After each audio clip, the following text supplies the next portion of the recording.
Une jeune fille se réveille chaque matin avec l'étrange impression de mourir une fois de plus, comme si survivre passait d'abord par l'idée de se détruire. Mais pourquoi une splendide adolescente blonde de 18 ans en est-elle arrivée là? Tout remonte à sa naissance, à peine venue au monde, elle est arrachée à ses vrais parents par une femme mystérieuse et enfermée au sommet d'une tour, coupée du monde pendant 18 longues années. Sa souffrance ne s'arrête pas là. Elle n'a pas le droit de couper ses cheveux, qui poussent sans fin jusqu'à envahir toute la pièce. La femme qui la retient se fait passer pour sa mère, mais mène en secret une existence sombre, car elle vit depuis des siècles. Son éternelle jeunesse repose sur une fleur dorée née de la lumière solaire, il suffit de chanter pour elle afin que le temps recule et que la vieillesse disparaisse. Grâce à cette fleur magique, la femme a survécu discrètement durant des centaines d'années. Jusqu'au jour où un souverain, cherchant à sauver son épouse gravement malade, envoie ses soldats à la recherche de ce remède miraculeux. La fleur est arrachée, la reine guérit, et un enfant naît peu après au palais. Mais privée de sa source de vie, la femme ne peut accepter cette perte.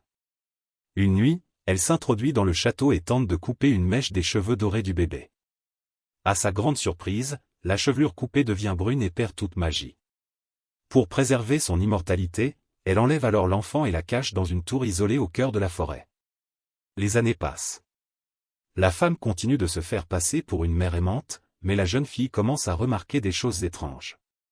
Chaque année, à une date précise, le ciel se remplit de lumière flottante. Fascinée, elle reproduit ce spectacle sur les murs de sa tour. Malgré l'interdiction formelle de sortir, le désir de voir ces lumières de ses propres yeux grandit en elle, jusqu'à devenir impossible à ignorer. Le jour de ses 18 ans, le destin frappe à sa porte. Un voleur en fuite, poursuivi après un larcin au palais, se réfugie par hasard dans la tour. Pour la jeune fille, qui n'a jamais vu d'homme de sa vie, c'est une révélation.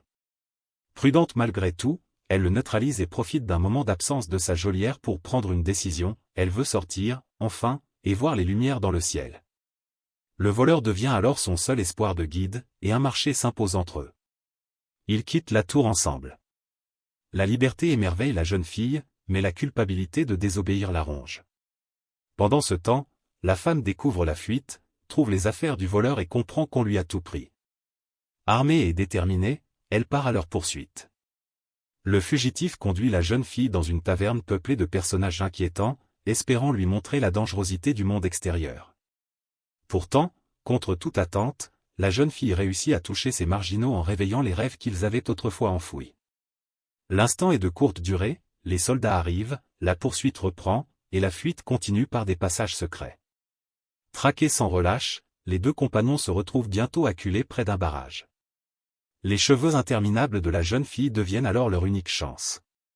Elle s'en sert pour le sauver, tandis que la situation dégénère. Dans la confusion, la structure cède, et un torrent furieux se déverse dans la vallée, engloutissant tout sur son passage, marquant un tournant irréversible dans leur aventure. Les flots déchaînés se ruent sur eux sans laisser de répit. Les deux jeunes n'ont d'autre choix que de se réfugier dans une grotte voisine, mais l'eau monte rapidement et engloutit l'entrée. Dans l'obscurité totale, impossible de distinguer une issue. La jeune fille éclate en sanglots, persuadée que tout est de sa faute, elle regrette de ne pas avoir obéi à celle qu'elle croyait être sa mère et pense avoir entraîné son compagnon vers une mort certaine. Sentant la fin approcher, le jeune homme lui confie enfin son secret, le nom qu'il utilisait n'était qu'un masque, son véritable prénom est tout autre.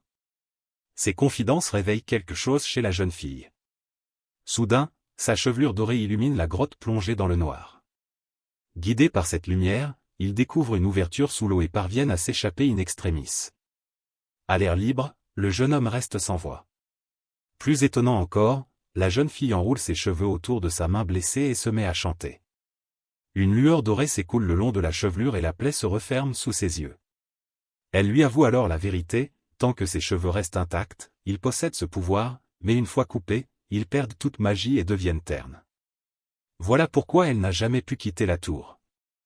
Touché par son histoire, le jeune homme lui raconte la sienne, une enfance pauvre, une identité empruntée à un héros de livre, et le vol comme seul moyen de survivre.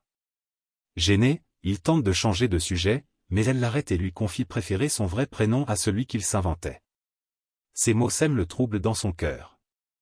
Après son départ, la femme sombre surgit derrière la jeune fille et sème le doute. Elle prétend que le jeune homme ne s'intéresse qu'à l'objet qu'il a volé et qu'il disparaîtra dès qu'il l'aura récupéré. Amoureuse, la jeune fille refuse d'y croire. La manipulatrice feint alors de s'éloigner, préparant déjà son piège. La nuit tombe, et les deux jeunes passent quelques heures paisibles dans la forêt, sans se douter de ce qui se trame. À l'aube, le jeune homme est réveillé brutalement par un cheval au flair redoutable. Après quelques tensions, une fragile trêve s'installe. La jeune fille, découvrant la grande cité pour la première fois, est émerveillée par chaque détail. Des enfants jouent avec sa longue chevelure, puis une immense fresque attire son regard, un couple royal tenant une petite fille dans ses bras. Cette image lui semble étrangement familière sans qu'elle puisse l'expliquer. Elle se laisse ensuite entraîner dans les festivités. Ce soir-là, tout le royaume lâchera des lumières dans le ciel pour célébrer l'anniversaire de la princesse disparue. Au crépuscule, le jeune homme conduit la jeune fille au milieu d'un lac, l'endroit parfait pour admirer le spectacle. Pourtant, à l'instant tant attendu, elle est envahie par la peur. Après 18 ans de rêve, et si la réalité ne correspondait pas à son imagination? Il la rassure doucement, lui parlant de nouveaux rêves à inventer après celui-ci. Tandis que, loin de là, le couple royal libère la première lumière, suivie de milliers d'autres. Le ciel s'embrase. Les larmes de la jeune fille coulent devant ce miracle devenu réel. Elle offre alors au jeune homme ce qu'il convoitait tant, mais lui hésite, bouleversé par la sincérité du geste. Ils se rapprochent, prêts à s'embrasser, quand une silhouette surgit sur la rive. Le doute s'installe. Peu après, le jeune homme s'éloigne, promettant de revenir. Mais la trahison semble se confirmer, la jeune fille croit le voir repartir seule avec l'objet convoité. Brisée, elle s'effondre, ignorant qu'il a été piégé et livré aux autorités. La manipulatrice apparaît alors, jouant la sauveuse, tandis que son plan se referme. Le jeune homme est emprisonné et condamné. Grâce à des alliés inattendus, il apprend la vérité et parvient à s'évader pour rejoindre la tour. De son côté, la jeune fille comprend enfin la vérité en voyant les symboles du passé s'illuminer autour d'elle. Elle est l'enfant perdu du royaume, et celle qui l'a élevée n'a jamais été sa mère. La confrontation éclate. Au sommet de la tour, le jeune homme arrive à temps. Pour le sauver, la jeune fille accepte de se sacrifier, mais dans un ultime acte d'amour, il coupe sa chevelure, brisant la magie. La femme sombre vieillit d'un coup et disparaît dans sa chute. Gravement blessé, le jeune homme s'éteint dans les bras de la jeune fille. En pleurs, elle chante malgré tout, et une larme lumineuse tombe sur son visage. La lumière renaît, plus puissante encore, et lui rend la vie. L'histoire s'achève sur des retrouvailles longtemps attendues, la jeune fille retrouve ses véritables parents, le jeune homme abandonne son passé d'errance, et tous deux avancent ensemble vers un avenir libre, unis par un amour né de la lumière et du courage.